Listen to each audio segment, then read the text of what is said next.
Kelly free all black inmates who suffering from government corruption and injustice. You know, that type of stuff. As you just mentioned, I just dropped the Free R. Kelly song that some people know as the Jay-Z diss song.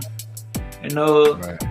you know, with R. Kelly being back in court, you know, I just want to, you know, do everything I could to support his return to the community, to the streets. So, bro, tell us a little bit about, you know what I'm saying, you got some more information out regarding R. Kelly marriage to Aaliyah, man. Tell us a little bit about, you know what I'm saying, like some more information that you know about that our viewers may not know. No, Aaliyah had a manager named Barry Hankerson, right? Mm-hmm. And this dude was like, he was really a con artist. You know, he was all about getting money. You know, most of us about getting some money, but when you do ignoble things, you know, to get the money, you get labeled things such as being a con artist, you know, a fraud. And you know what he had did around the time that R. Kelly was working with Aaliyah to develop her career. You know, he had pushed the publicity stunt, and the publicity stunt was to say that R. Kelly had married Aaliyah. And, you know, it's just like if I was to marry Ice Spice, or, you know what I'm saying, Megan Thee Stallion right now, and Ronnie Bo is not so big of a name right now, but if I was to marry Megan Thee Stallion or Ice Spice, somebody who in the media more than me, then I would become a bigger name. So that was his thing. Like, if I could say that R. Kelly married her, you know, then we'll build up her stardom. We establish her as somebody important, because R. Kelly was huge at the time. You know, that was a publicity stunt. And for the record, it's no marriage certificates in Chicago or nowhere in the world. You know, they supposedly got married in Chicago. There's no marriage certificates there. You know, so that wasn't true. It's a publicity stunt, but that publicity stunt is still affecting R. Kelly today in a bad way. And another. Now, I know somebody came out and said that they had a government official or somebody like that go get an actual marriage license for them. Like, well, because she didn't have the proper ID, so I guess they got her a fake ID in order to get a marriage license. No, that wasn't true either. Did they ever produce that? Because, you know, I got all R. Kelly transcripts, and that was never produced in this case. You know, we hear a lot of things, but the proof never come out. Just like in R. Kelly case, you know, people think he charged for the stuff that they allege in Surviving R. Kelly. He not charged for nothing on there. You know what I mean? Mm-hmm. He charged for racketeering and sex trafficking. You know, shit that mob organizations and drug organizations and pimps is charged for. You know, he not charged for nothing to do with being a pedophile or, you know, nothing of that nature. You know what I mean? But again, that was a publicity stunt to make Aaliyah more established as a singer, and it worked. And another thing about this nigga Barry Hankerson, man, is, you know, he had a $90 million insurance policy on Aaliyah, right? What did you say, nigga? A life insurance policy, right? 90 million? Yes. And, you know, we done heard all the conspiracy theories like Damon Dash posted sacrificed her for fame, but that's not true. The fact of the matter is, her uncle Barry Hankerson, the same nigga who did the publicity stunt to say R. Kelly married her, had a $90 million life insurance policy on her. And, you know, I don't want to say too much, I don't want to sound like one of these rat ass niggas, but, you know, he arranged the flight and everything when she died. Oh, and stuff like that. He was her manager, you know what I mean? And she died, and he collected $90 million. You know what I mean? So it's a lot of money, man. If anybody sacrificed her, it was him. He owns, if I'm not mistaken, he owns was it Blackground Music, right? Yeah. And then he's getting ready to stream her music, or if he hasn't already. So yeah, it definitely sounds like a calculated move, man. Like, he definitely knew what he was doing. Absolutely. The you know, some people are strategic thinkers, you know what I mean? And most of the strategic thinkers work from behind the scenes. So to put her out a publicity stunt to say she married R. Kelly made her big, and then her music, you know, she was very beautiful, very talented. Her music made her much bigger. And then became that star, you know, even movies, you know what I mean? But once she became that star, he felt like, okay, now she where I need her to be. You know what I'm saying? Now I could put this $90 million insurance policy on her because she's so big. And you know, now I could, you know, create a situation to where I can capitalize on this $90 million insurance policy. And that's amazing. Like, more people should look at that, man. Okay, you got a $90 million life insurance policy, which is a huge amount. And ironically, he was able to cash in, like, you know, a few years down the road, like 90 million. That's crazy. Yeah, and that's why I just like that shit never really came out in the media, but people so quick to bash R. Kelly. It's like just a huge topic of discussion to say this man a monster and just like trying to say Michael Jackson, you know, was little white kids when he, you know, became so big in the world. Like, it's crazy, but why ain't nobody talking about Barry Hankerson? And why ain't nobody talking about the fact that Jay-Z funded Surviving R. Kelly through Dream Hampton? You know, Dream Hampton was his ex-girlfriend. Dream Hampton wrote his book, the Decoded book. You know, he funded her protests in Ferguson. He funded everything that she ever really did in her career. So it's obvious that he funded Surviving R. Kelly. You know, and so you feel like he basically funded that because of the beef they had with the Best of Both Worlds situation? Yeah, it was a little deeper than the Best of Both Worlds situation. You know, R. Kelly sued him for like $70 million after that. One, I don't know if he got the whole $70 million, but he won. So he fucked with Jay-Z pockets. And if somebody fucks your pockets, you're gonna be mad, you know. Oh yeah, you're gonna be on demon time at this point. Yeah, and you gonna want revenge. So he wanted revenge, and that was his revenge to fund the Surviving R. Kelly documentary, and that fucked R. Kelly life and got him locked up. So technically, to me, Jay-Z is a rat to me, but everybody on his, you know what I mean? And that's why I said Jay-Z in my Free R. Kelly song, you know what I mean? So with that, what made you want to, like, personally go at Jay-Z? Because I know, you know what I'm saying, you and R. Kelly, you know, y'all built, you know, a friendship when y'all was locked up together. But what made you want to take this, like, super personal against Jay-Z and really get mad to that point? Well, it's not really super personal against Jay-Z. You know, I most of my interviews that Jay-Z is my favorite rapper. The thing is, I admired this man most of my life. So when you grow up admiring somebody, it's kind of like how Malcolm X admired Elijah Muhammad until he found out Elijah Muhammad had like 8 17-year-olds pregnant and wasn't taken care of. You know, he was discouraged by that. And you know, as youth, we look up to the rappers. You know, I don't know if you looked up to Big or Pac or whoever you looked up to when you was young, but we admire these people as youth. You know what I'm saying? These the people who we grew up wanting to be like. And I admire Jay-Z to that level. So for me to, you know, be close to R. Kelly and find out what type of person he really is, you know, to find out that he put his money behind a project that cost this man his life in prison, well, because I got faith that R. Kelly gonna get out now. You know, his appeal is in. He got the same attorney that got Bill Cosby out. So I got faith that he'd be out, but at the same time, Jay-Z still funded a project that could cost him his life.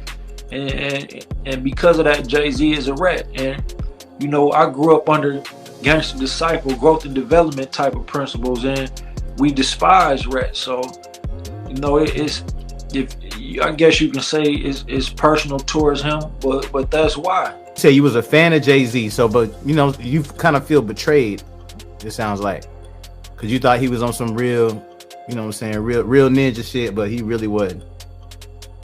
Yeah, It's when you look up to somebody as a role model. I was definitely a fan. I still like his music to this day.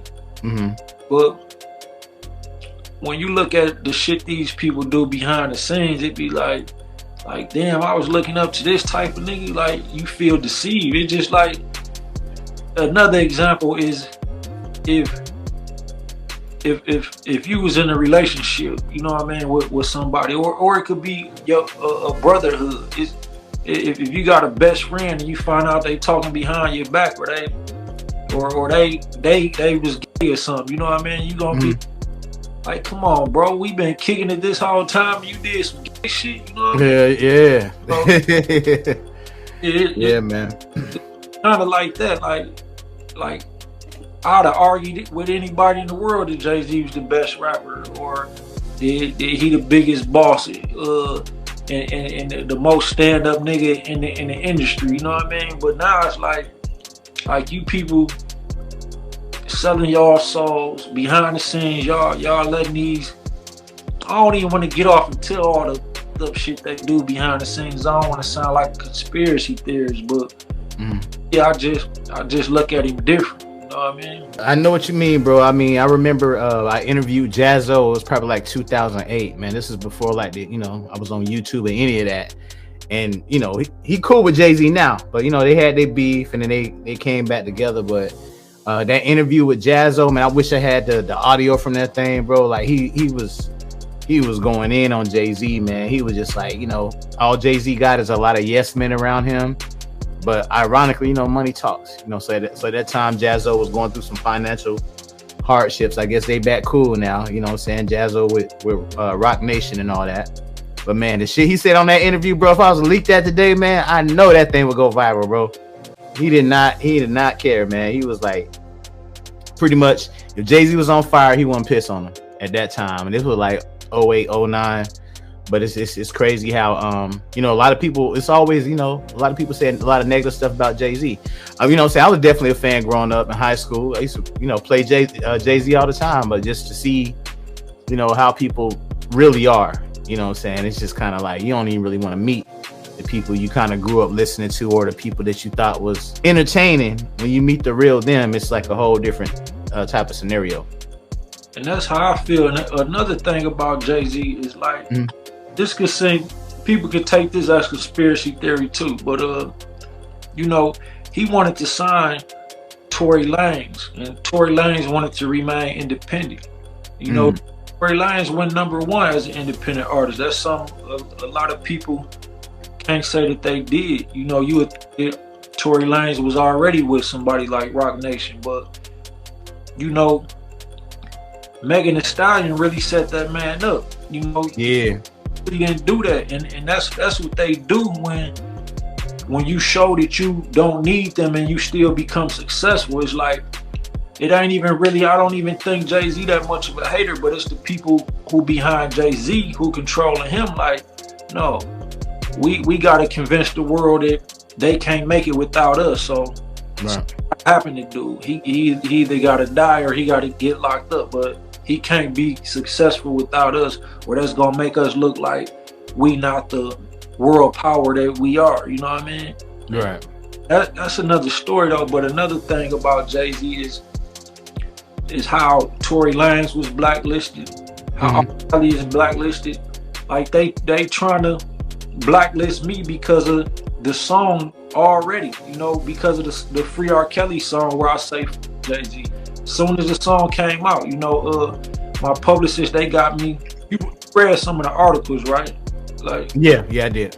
Okay, and now they was discussing an interview on the Breakfast Club about the song, but they DJ Envy and his people basically shot it down, and they say iHeart won't allow us to interview him. But it's deeper than that, bro. And like Jay-Z and Lil Wayne all of a sudden coming out with a song this week. And I can guarantee you they gonna be sending subliminal shots at me in this song, because in the article I explained how Lil Wayne stole my song in the back in the day. And I mentioned that also in the Free R. Kelly song. Let's talk about that part. Let's talk about them stealing your song. What song was it? And then tell us, you know what I'm saying, what parts was stolen from the song. The chorus and the beat, if you listen to my song entitled G-Spot, and you listen to Young Money, Drake, Lil Wayne, Nicki Minaj, all of them was on there. Theirs was entitled Bedrock. They obviously stole the chorus and switched it up. And they obviously stole the beat and switched it up. And this not just something like people people would think I'm making this up for publicity, but I did not put the rumor out here. This was in the top 40 charts. You know, like if you Google the 2012 David and Goliath hip hop, just type in 2012 David and Goliath hip hop. The article on the top 40 charts will pop up just saying that this happened. You know, Wayne, Young Money, Drake, and them stole my song back then. You know what I mean? So it's facts to support. Did you send them the song, or how did they get the song, or how did they hear about the song? I didn't send it to them, but my manager sent them one of my demos with a press kit. That's just how the industry worked back then. When you about to drop an album, you supposed to send a demo with a press kit to all the major labels, all the A&Rs, and that's what he did against his own advice, basically, because he told me that you should never send a press kit with a demo to a label that's owned by another artist, and he did that anyway. I don't want to blame him. His whole theory about it was that Tony Neal supposedly gave them the song. Tony Neal. That's from Core DJs, right? Tony Neal? Yeah, he's supposed to give them the song. He was working with Young Money at the time. And I had an altercation in a club here in Milwaukee with Tony Neal, and it was nothing to me. You know, we had words. I don't know how Tony Neal feel about that today, but you know, we had words, and I don't know, maybe he could have been embarrassed about how the situation went or whatever. Tell us a little bit about the Tony Neal situation. Let's unpack some of these things here on the Lionel B show, man. So what happened? You stepped to him like, "Hey, bro, you stole my song," or like, how did that go down, man? Oh, this was before Lil Wayne them even stole the song. You know, Tony Neal, he pretty big. He owned Core DJs, which was the biggest firm in the world. He broke a lot of records for mainstream artists, and me and him happened to be in a club at the same time one night. And it's crazy because I really didn't know who he is, but the niggas who was with me and everybody who knew him was telling me like you should go holler at Tony Neal, you know, because I was actually there for an event I had performed that night, and they like, man, dude on the Core DJs, he could break you through the industry. So I'm like, yeah. So I go holler at him, and then you know, I learned that this is just his personality, but when I holler at him, he kind of get a little arrogant and cocky, right? And he said something to rub me the wrong way, like man, I forgot exactly his words, but he basically was like you might be big in your city, but don't nobody know you worldwide. You know what I'm saying? You need to do something about that. And I took the advice. He was absolutely right, but the way he said it, I'm like, bro, who the fuck do you think you talking to? Like, what is you saying? You know what I mean? That's how I took it, because I didn't know his personality at the time. You know what I mean? So, when my people see that I'm getting frustrated and angry and hear what I'm saying, everybody rush up to him, and it's niggas who I wasn't even really cool with like that, who ran up like Ronnie Bo, what you want to do? You know what I mean? And I'm looking, I ain't mean for it to go like this, so I'm telling everybody else like, no, it ain't like that, like fall back. And then I chop it up with him, man. I guess once he seen that, he kind of humbled himself, like, I don't know, maybe this guy might be somebody, you know what I mean? Yeah, I was about to get on his damn head over there in that club, man. No, I got love for Tony Neal. I really hope he don't take this the wrong way, but that's the truth. That's what happened. So, man, if he take it the wrong way, it is what it is. But that's what happened. But my brother felt like he felt some type of way still about me because of that, and being that he was working with Lil Wayne, and then he basically was saying like, look, the nigga talented, he got some hits. Y'all might want to take this one right here and do something with it. You know what I mean? That was my manager theory. But my thing was, no, I don't think that happened. I think they got my shit because you sent them my press kit with that demo on there. So once you presented him with that, how did he feel? Did he admit to it? Did he deny it? Like, how did that go?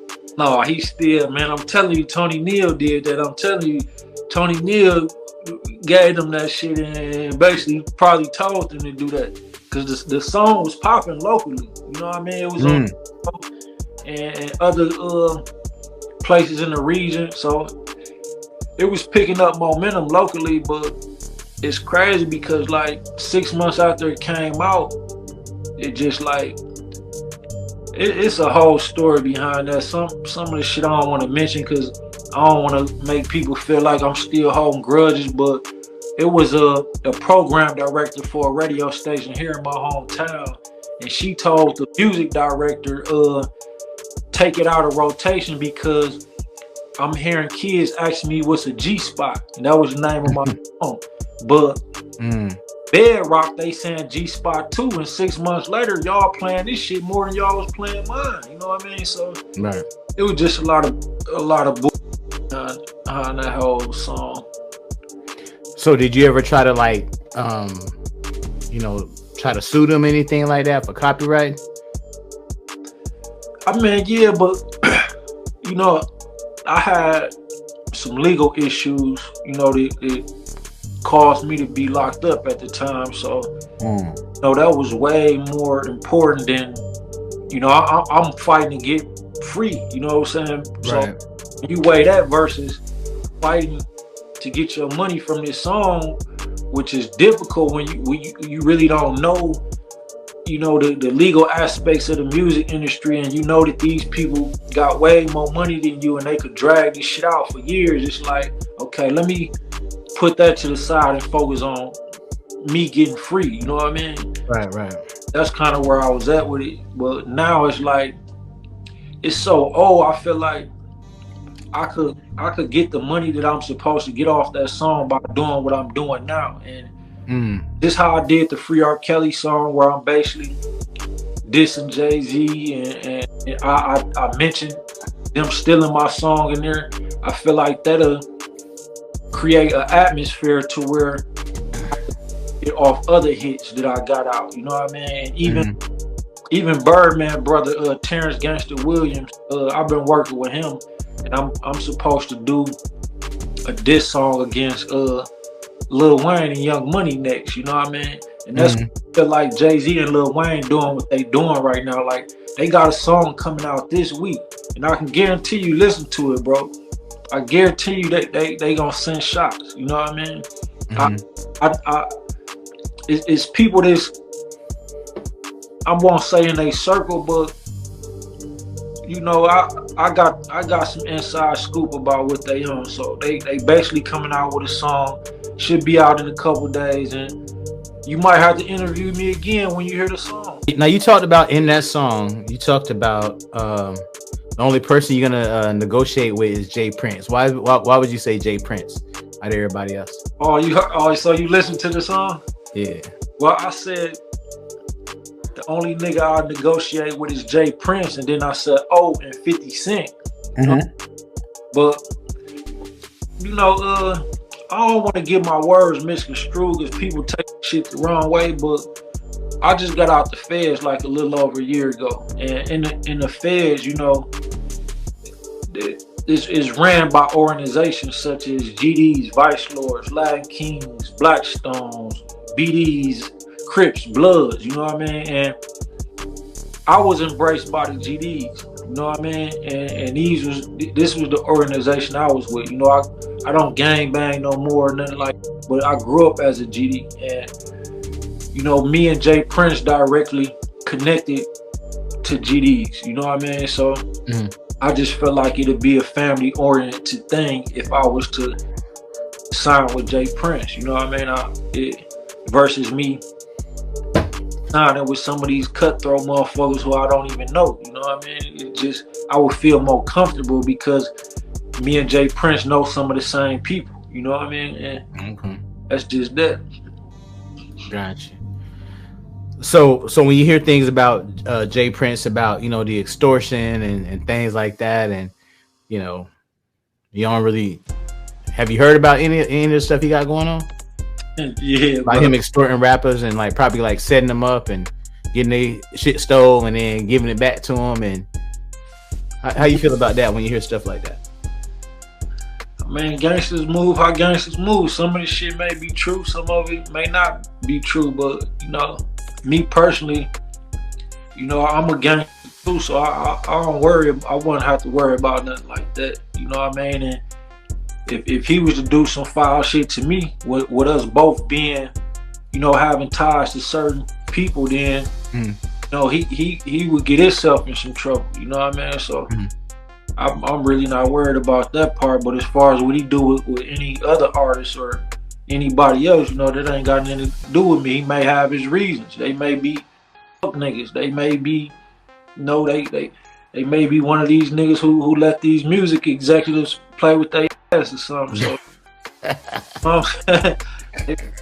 they probably deserve that.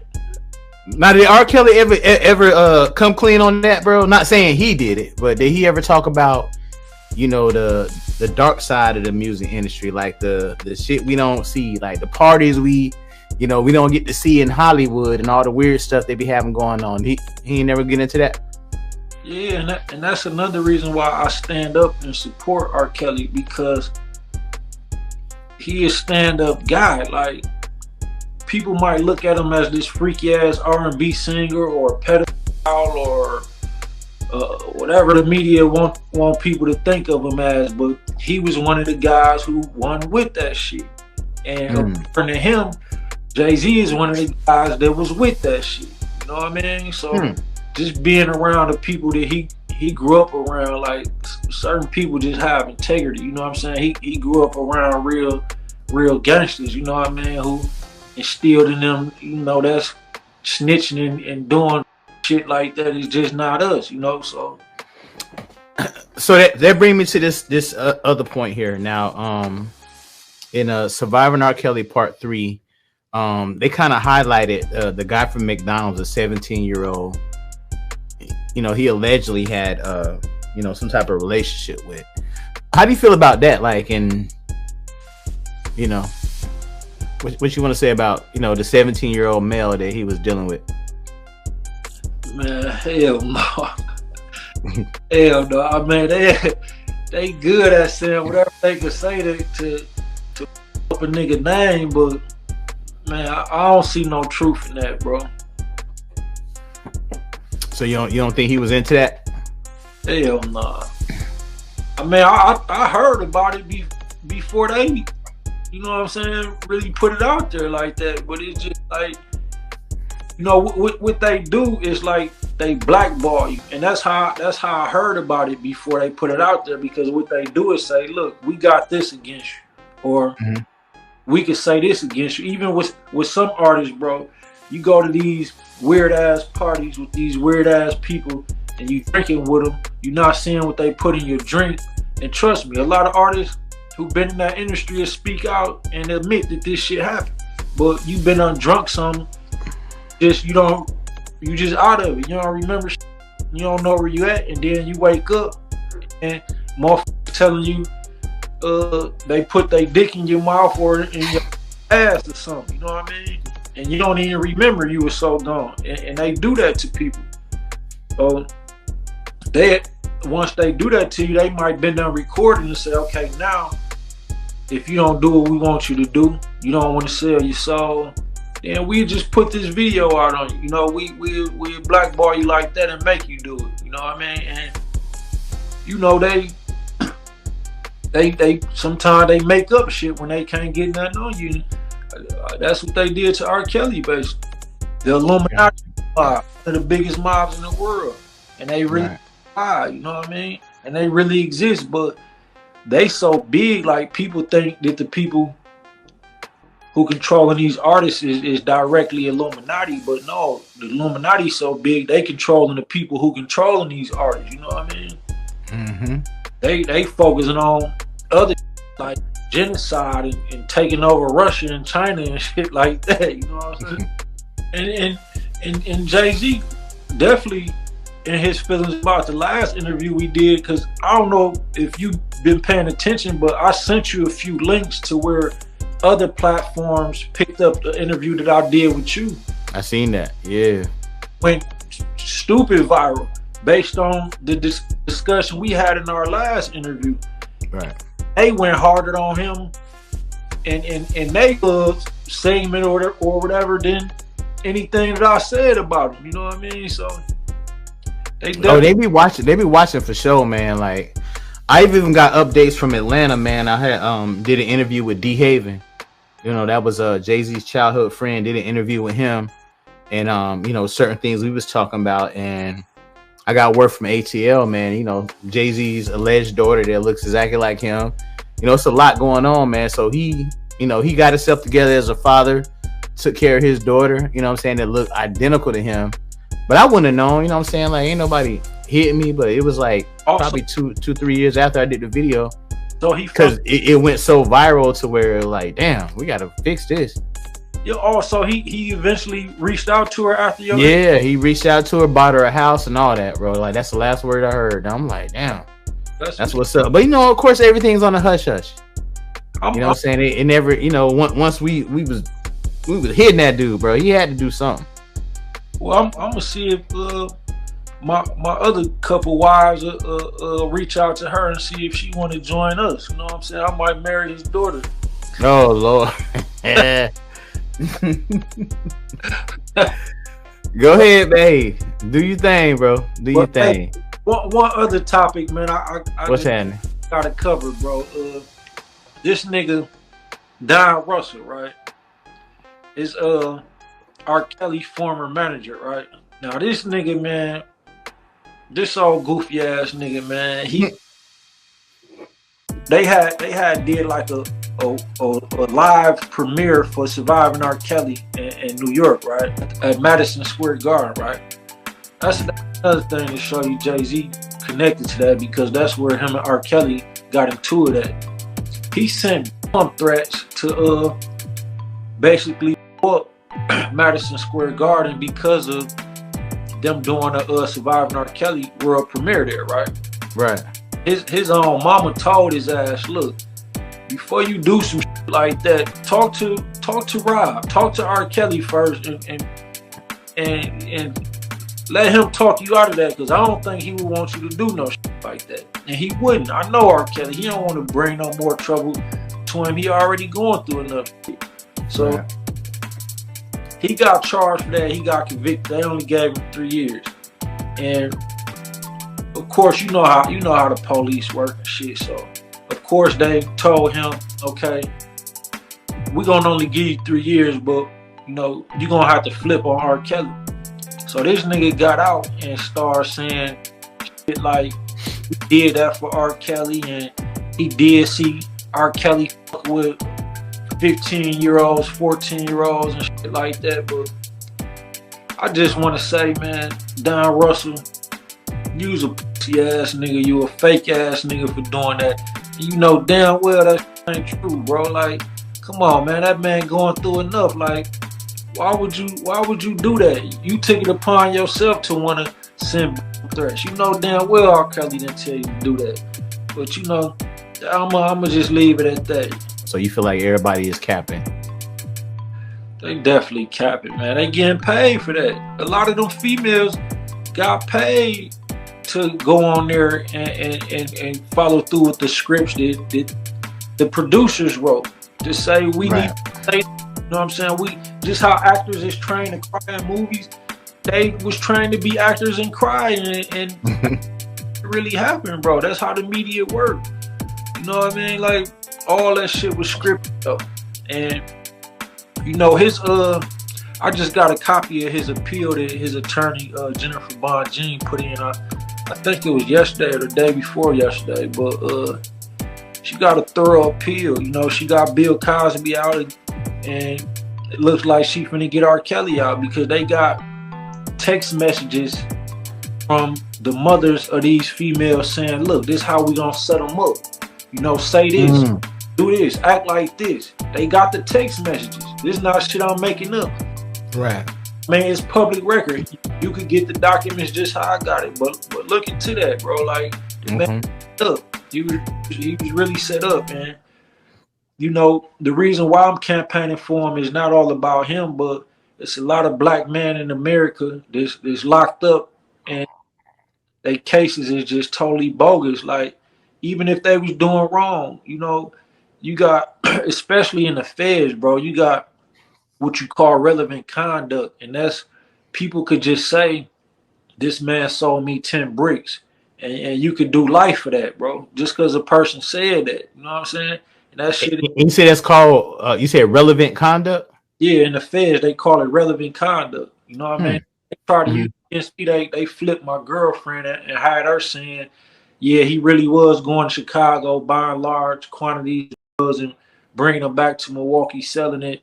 And it wasn't true. She never seen me do none of this shit. But because she said this, they tried to use that against me to give me a lot of time. And luckily, in her statement, she lied like 4 times, literally, like saying different shit. So it made it apparent, like, okay, Your Honor, if this is true, then she totally contradicted that in this statement. So which statement is you really gonna say true? You know what I'm saying? Because both can't be true. So they couldn't use it. But at the end of the day, it's hundreds of thousands of black men that's locked up for shit that they didn't do. And I just feel like campaigning for R. Kelly and helping prove his innocence will draw light to the other hundreds of thousands of black men that's locked up for shit that they really didn't do. I agree with you, man. I definitely feel like they should balance the scales out. You can't just take somebody's word, because like you said, man, people get paid to say, you know, whatever that needs to be said in order to railroad whoever they want to railroad. So definitely, man, want to get justice for sure, man. If he innocent, he needs to be exonerated. You know what I'm saying? Not bulldoze and all that, just off of a few different statements. They really don't. It's crazy because everybody who watched the Surviving R. Kelly shit think that they got evidence on him. They really didn't have absolutely no evidence. And that might sound crazy, but they really didn't have no evidence. They went off just what people saying, like no real evidence though. And that's why I'm pretty sure he'll be out. You know, free R. Kelly. Look up the song. That'll give y'all courage to say free R. Kelly too, because y'all so convinced out there that this man guilty, and y'all don't even know what the going on. If y'all really want to know before y'all speak bad on this man, look into his case. Look at the transcripts. Hit me. I'll send you the transcripts. I got them. You know what I mean? But I mean, you can hit me on Facebook. My name Ronnie Bo. RONNIEBO. If you could, like, you know, put the name up so they can see it. And you can look me up on Instagram through that name. You look me up on Facebook through that name. And, you know, you can inbox me, send me a friend request, ask for my email or whatever, and I'll send it to you that way. You know what I mean? Before I go, I just wanted to remind everybody with regards to the Free R. Kelly song. He actually speaking at the end of the song. And he got a message that he want to get out to the public at the end of the song. So, you know, he would like for me to tell everybody to listen to the song and listen to what he had to say at the end of the song. Again, called Free R. Kelly by Ronnie Bo, or type in Ronnie Bo Free R. Kelly, and, you know, check that out. Listen to what the man had to say. People could say anything, but, you know, you got to hear from the horse's mouth. Absolutely. You know what I'm saying? So, you know, everybody that say every media outlet that say somebody guilty, but you don't have all the facts. But, you know what I'm saying, we in a day and age to where it's instant gratification. So if a news outlet say this, or if a person says this, automatically in our mind, we assuming, okay, it is what it is. So, I mean, I feel like everybody deserves their just due, you know what I'm saying, to get their time to prove themselves. You know what I'm saying? So I'm devil's advocate, not the devil at all. You know what I'm saying? But I mean, that's a word. But yeah, man, I definitely feel like, you know, he has an opportunity to prove himself. People like what they like, but, you know, if he ain't do no crimes, then man should be free, though. Absolutely. You feel me? So on that part, man, Make sure y'all don't forget to like, comment, subscribe on the video, share these videos. I'm peep y'all on the next one.